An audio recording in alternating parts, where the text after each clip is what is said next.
Hello, I'm Cliff Hall from Cortex with another snack video. In this edition, I'll show you how quick and easy it is to use kits in Acumatica 2017 R2 release. In order to use kits, the first thing you need to do is go to kit specifications and set it up. In this case, our top item is where a finished good router is going to be a Dell desktop computer. And we're going to add these component parts to that kit specification so that we complete the kit for whatever quantity. It will consume that from inventory and then add the finished good to inventory in a quantity of plus. We can make kits active, and we can also deactivate them if you want to. We can allow component part additions during the process of kit assembly. Down below we see that we have revisions, so we can use a number of revisions with kits as well. In this section we see that we have 3 component parts, each of them with a quantity per assembly of 1.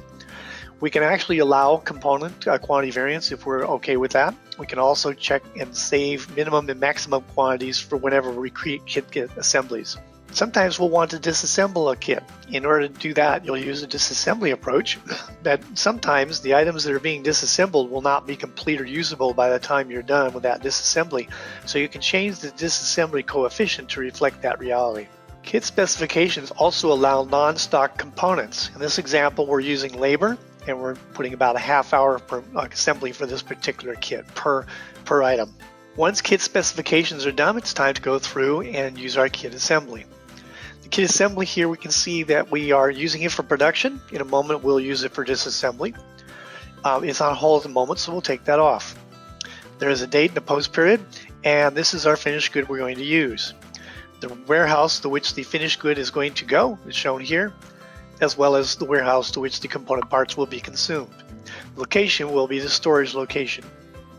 We'll be creating one item for this one, and we'll take a look down here and see that we have the same components that we had, along with the cost in this case from the kit specification. Non-stock components are here as well. Having put that together, all we have to do is click release. Now before we do that, right now let's take a look at the inventory valuation. You'll see that there are 450 on hand for the finished good, and for one of the component parts, the ELE board, you'll see that there's 100 on hand as well. When we process and click release, once that's done, there will be a new finished good item, so we should be up to 451, and that component will have been consumed, so we should be at 99.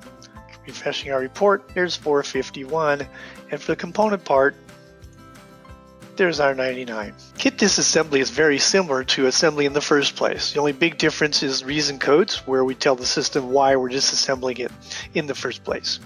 Everything else is pretty much the same, so we're taking into retail warehouse and the storage locations. We're going to use a quantity of the assembly of 1. But what's different is we change the type to disassembly. Once we do this, we'll go ahead and release it. And upon release, we should have the inventory showing up on our reports just as we saw before.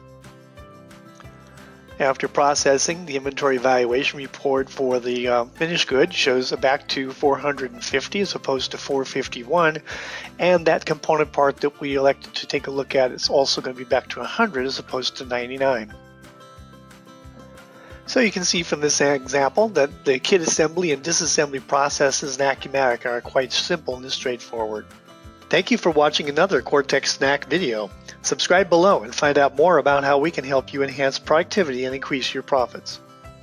The competition will say they are better, but can they offer one solution with unlimited users? We can. That's freedom to grow. That's Acumatica.